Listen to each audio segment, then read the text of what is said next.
Saudações cordiais, amados irmãos, que a paz do Senhor Jesus Cristo esteja convosco. Amados irmãos, eu trago uma informação muito preocupante e urgente. Está na hora, amados irmãos, de despertarmos do sono. Há uma informação que circula por ali, que tem tudo a ver com a questão da prisão de membros evangélicos, de membros da igreja Zion. Acompanhe a partir do Domingo Espetacular. Um alerta mundial sobre a repressão religiosa na China. Nas últimas semanas, mais de 30 pastores e líderes religiosos foram presos ou desapareceram. Um documento sigiloso obtido com exclusividade pelo Domingo Espetacular revela a prisão de outros 22 fiéis e as ações do Estado para impedir as práticas religiosas. Um país que quer controlar tudo, até a fé da população. A China supervisiona todas as igrejas e não autoriza o funcionamento de outras. O pastor Ezra Jimingri é o fundador da Zion, que não é reconhecida pelo Estado, mas está presente em mais de 40 cidades chinesas. Ele foi um dos 30 detidos por divulgar conteúdo religioso sem autorização do governo. Desde que o Partido Comunista assumiu o poder na China em 1949, o Estado se declarou oficialmente ateu e busca controlar todas as áreas, inclusive a crença da população. Nos últimos meses, uma nova onda de repressão à liberdade religiosa ganhou força. Em setembro, o governo proibiu transmissões ao vivo de cultos e mensagens em redes sociais. As reuniões agora só podem acontecer em aplicativos controlados pela administração estatal. Aí você tem o totalitarismo de Estado que enxerga na liberdade religiosa uma espécie de limitação do seu próprio poder. E nesse sentido, então, eles agem de uma maneira a coibir, a impedir essa expressão de fé, entendendo que de alguma maneira ela ameaça essa concentração de poder. O que acontece na China tem repercussão internacional. Igrejas e governos democráticos cobram explicações e alertam para o maior ataque à liberdade religiosa no país desde 2018, quando as autoridades fecharam as portas da Zion, confiscaram os bens e expulsaram os seguidores de escolas ou de seus empregos. O Domingo Espetacular teve acesso a um documento sigiloso enviado por redes religiosas dentro da China. A carta confirma. Um total de 22 pessoas foram detidas e dá outros detalhes. As casas de alguns pastores foram lacradas, seus pertences apreendidos ou confiscados, suas contas bancárias congeladas e a intervenção de seus advogados foi dificultada. A situação continua se agravando. O texto pede orações, ajuda financeira às famílias e descreve a pressão física e mental sobre os detidos. Um relato raro vindo diretamente de um dos alvos da repressão. Desde 2008, senti que a perseguição aos religiosos ficou mais forte. Chegaram a destruir igrejas e arrancar cruzes. Todos são vigiados, e quando se reúnem mais de 100 pessoas, as autoridades costumam agir com rigorosidade. Diz o missionário que hoje lidera uma igreja em Tóquio. Ele esteve na China em missões evangélicas. Por medo, não quer mostrar o rosto. Durante a entrevista, ele mostrou ao Domingo Espetacular um canal de comunicação usado por grupos cristãos chineses, o Jambolee Talks, que divulga sermões e relatos de igrejas perseguidas. Milhares de cristãos chineses estão sendo obrigados a orar em segredo, sem bíblias impressas e sem líderes espirituais. Alguns já fugiram para outros países, como Coreia do Sul e Tailândia, ou regiões menos rigorosas, como Hong Kong. Nos Estados Unidos, o secretário de Estado condenou as prisões. Numa rede social, Marco Rubio escreveu: "Pedimos a libertação imediata de todos os religiosos." Para o Partido Comunista Chinês, a justificativa é impedir o que considera o uso da religião para influenciar a sociedade. Mas, na prática, a medida revela as restrições à liberdade do povo. Um reflexo de uma política estatal que impõe até às religiões a obrigação de seguir os valores socialistas e a linha ideológica do governo.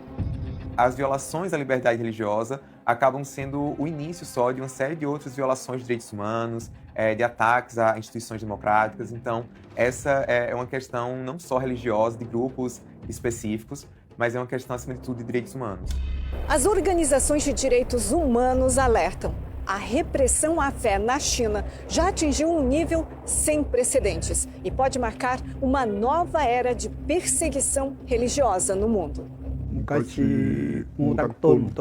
Nos tempos de Mao Tse-tung também houve muita perseguição. Expulsaram praticamente todos os missionários estrangeiros. Na época, a China tinha cerca de 2 milhões de cristãos. O governo achou que assim, a fé acabaria no país. Mas depois que os missionários saíram, os próprios fiéis continuaram a obra e a fé se espalhou. Está na hora, amados irmãos, de despertarmos do sono. Enquanto outras nações continuam livres, cada um pode exercer a sua religião, a sua liberdade de culto, nós precisamos de orar a favor dos nossos irmãos na China, porque a situação que eles estão a passar é uma situação difícil. Precisamos de orar pelos irmãos na Coreia do Norte, irmãos na Rússia, porque a situação que eles estão a passar é uma situação difícil. Ainda temos um pouco de liberdade, amados irmãos, mas brevemente esta liberdade vai terminar. Veja como é que os eventos estão a ocorrer e a tender para o fim. Precisamos de despertar do sono. Conseguiram perceber, amados irmãos, sozinhos a partir do vídeo? Não está sendo fácil. Hoje é a China que está a cercear os direitos. E isso vai se alastrar pelo mundo inteiro. Porque o governo que manda o mundo inteiro é o governo comunista.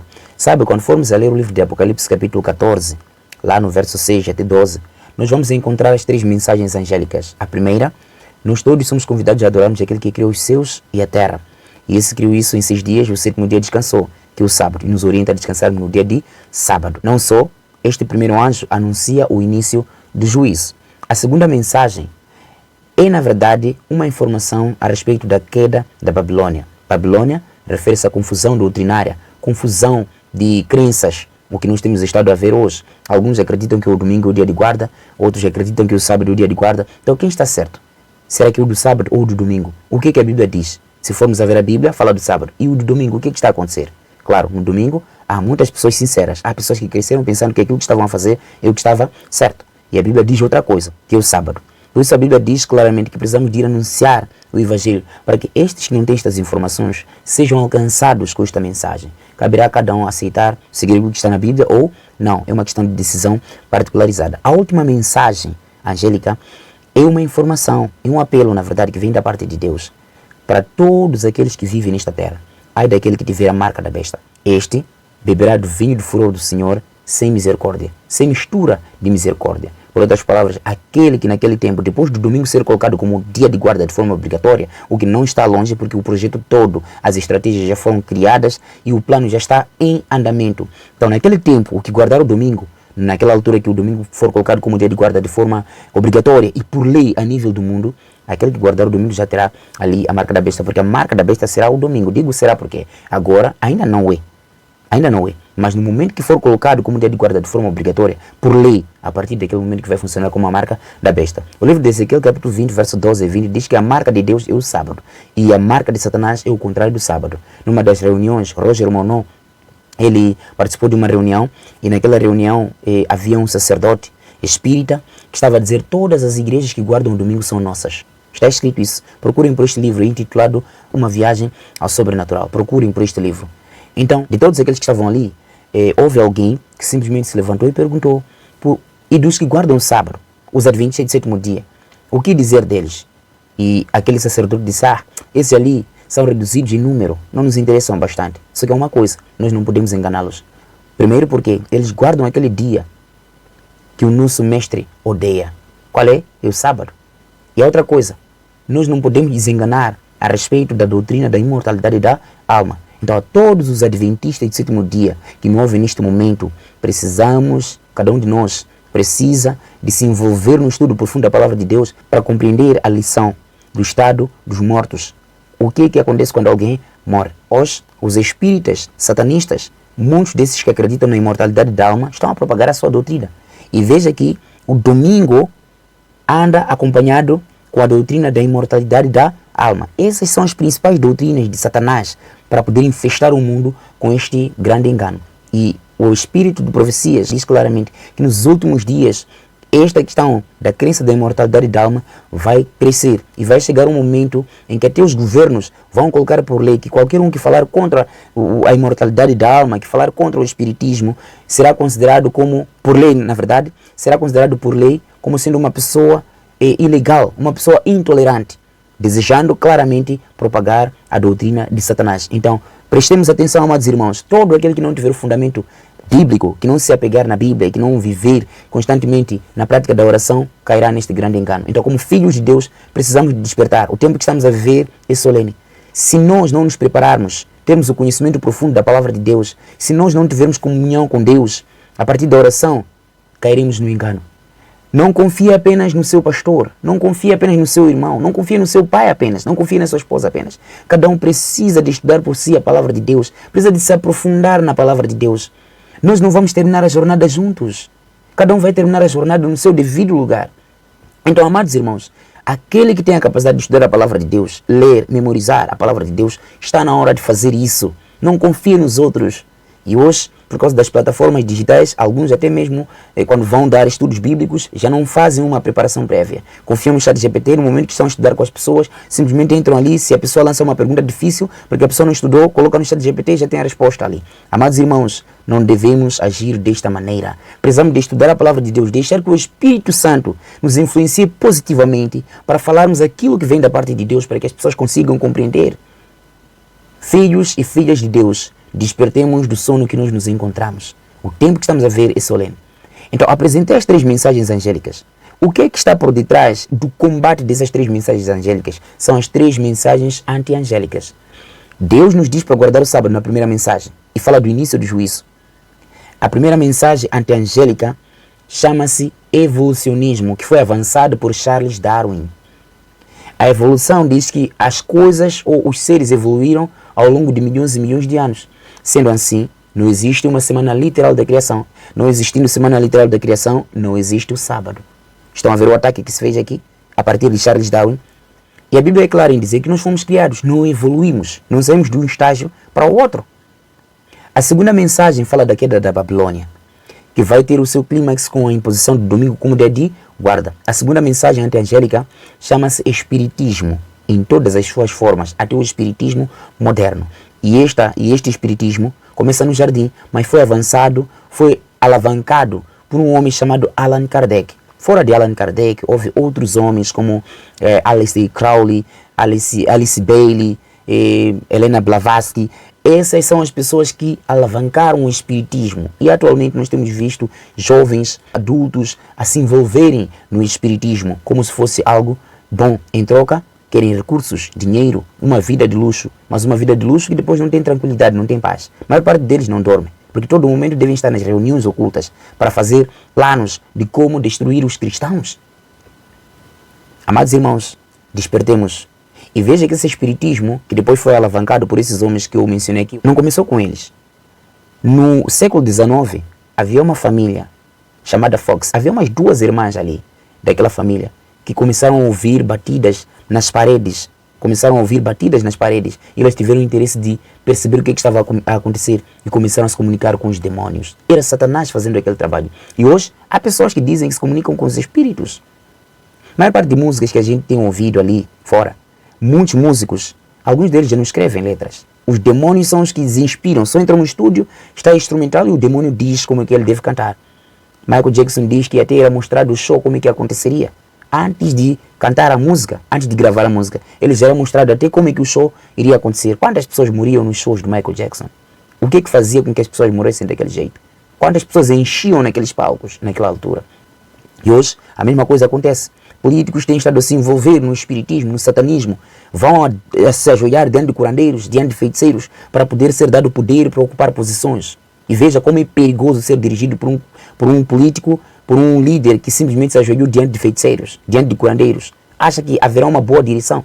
A Bíblia diz, bendito é o povo que tem Deus como Senhor. Bendito é o líder que tem Deus como Senhor. E esses líderes, na sua maioria, ajoelham-se diante de feiticeiros, ajoelham-se diante de curandeiros para poder ter poder, para dirigir uma nação. Não é possível dirigir corretamente uma nação guiado por Satanás. Não há espaço para isso. Agora, se entregar a vida a Jesus Cristo, permitir que Deus seja o nosso líder, permitir que Deus seja o líder dos líderes, porque Jesus é o líder dos líderes, só que os líderes não querem reconhecer isso. Por isso as nações vão nas desgraças que nós temos estado a ver em todo o mundo. Não acontece só em países pobres, em todo o mundo há problemas. Porque a maior parte dos líderes, mesmo em países ricos, a maior parte deles também se ajoelham diante dos feiticeiros. Algumas pessoas confundem e pensam que eles não se ajoelham. Eles se ajoelham também. Então o espiritismo, amados irmãos, anda acompanhado com o domingo. Então preste atenção para isso. Vai acontecer exatamente como estou a dizer. Irmãos, querem acreditar, não querem, não é uma questão obrigatória. Mas saibam de que é assim como vai acontecer. Estudem as coisas, não esperem ouvir só. A terceira mensagem é um apelo para que as pessoas não tenham a marca da besta, que será o domingo, neste caso. E a última mensagem anti-angélica chama-se comunismo. O comunismo, ele começou e foi avançado por um homem chamado Karl Marx. Marx, as pessoas estudam na filosofia. Na altura, quando ele começou com essas teorias, ele era combatido até em todas as nações onde ele ia, porque as ideias que ele avançava eram ideias que as pessoas não concordavam. Mas de lá para cá nós estamos a ver que até o sistema papal abraçou aquelas ideias e está a avançar para o mundo inteiro. E o mundo inteiro está a seguir ao que o papado diz. Por trás do comunismo está esse líder maior que o mundo inteiro está a olhar como se fosse um ser carismático. Prestem atenção ao que está por vir lá em frente. Por isso, amados irmãos, como filhos e filhas de Deus, está na hora de despertarmos do sono. Está na hora de acordarmos para aquilo que está a acontecer nos dias que correm. Todos aqueles que permanecerem adormecidos serão enganados. Que o Senhor Deus possa cuidar de cada um de nós, possa abençoar a cada um de nós. Até a próxima.